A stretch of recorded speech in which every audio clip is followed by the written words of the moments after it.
Olá pessoal, bem-vindo ao Resfriando, seu portal sobre refrigeração. Meu nome é Diego Calume e estarei apresentando uma aula sobre pressão.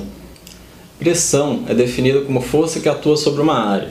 Então, se andarmos sobre a neve, aplicamos uma força proporcional ao nosso peso sobre uma área proporcional ao solado dos nossos pés. Dessa maneira, a pressão atuante sobre a neve é muito grande, porque a área de aplicação é muito pequena para uma força relativamente grande. Se utilizarmos um par de esquis para andar sobre a neve, estaremos mantendo nossa mesma força-peso, porém ampliando a área de aplicação. Dessa maneira, a pressão é reduzida e nós não afundamos na neve. A pressão atmosférica é a pressão gerada pelo ar sobre os nossos corpos.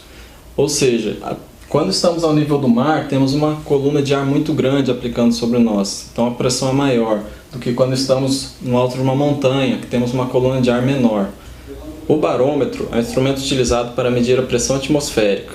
Ele é constituído por um tubo de ensaio preenchido com mercúrio e esse tubo é posicionado de cabeça para baixo em um recipiente também com mercúrio. Esse líquido dentro do tubo tende a escoar para baixo. Em contrapartida, a pressão atmosférica que atua na superfície do líquido do reservatório tende a empurrar esse líquido de volta para o tubo. Então, essa diferença de pressão entre a atmosférica e o vácuo gerado dentro do tubo é a pressão absoluta ou pressão barométrica medida. E ela é proporcional à altura dessa coluna de mercúrio. Então, para regiões que a pressão atmosférica é alta, essa coluna tende a ser mais alta, porque a força aplicada aqui empurra mais essa coluna para cima. Em caso, no alto de umas montanhas, a pressão atmosférica é mais baixa, então a força para empurrar esse fluido é menor, o que diminui essa coluna de mercúrio. Para exemplificar, temos dois exemplos. Nesse caso aqui é o litoral, ao nível do mar, em que a pressão atmosférica ela é igual a 1 atm, ou seja, 760 milímetros nessa coluna de mercúrio.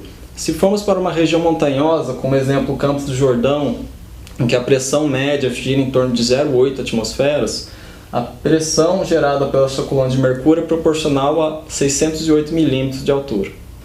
O manômetro é um instrumento utilizado para medir a pressão entre dois pontos. Ele é constituído por um tubo no formato de U e preenchido com um líquido de referência. Neste caso, se aumentarmos a pressão em um dos lados do tubo, veremos que o nível desse líquido abaixa e, consequentemente, o outro lado sobe. Essa diferença de altura entre essas duas colunas de líquido é proporcional à diferença de pressão entre os dois lados do tubo.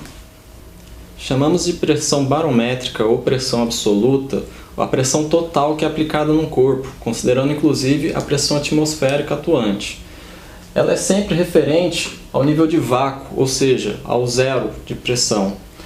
Nesse gráfico podemos exemplificar três níveis de pressão, uma pressão atmosférica, uma acima e uma abaixo da pressão atmosférica ao nível do mar. E vemos que o valor da pressão absoluta é sempre positivo, pois é sempre referenciada ao vácuo ideal. Chamamos de pressão relativa ou pressão manométrica a diferença de pressão entre dois pontos. Nesse exemplo, consideraremos que um dos lados do manômetro está aberto à atmosfera. Então a diferença de pressão que medimos com um valor maior de pressão ele é positivo, enquanto que a diferença de pressão medida com um valor abaixo ele é negativo. A pressão manométrica não é referenciada ao zero de pressão, ao vácuo. Ela é referenciada a dois pontos distintos. Então, nesse caso, é possível ter valores negativos de pressão. Bom, pessoal, essa foi a aula de hoje. Espero que tenham gostado. Inscrevam-se no canal para receber as atualizações e até logo!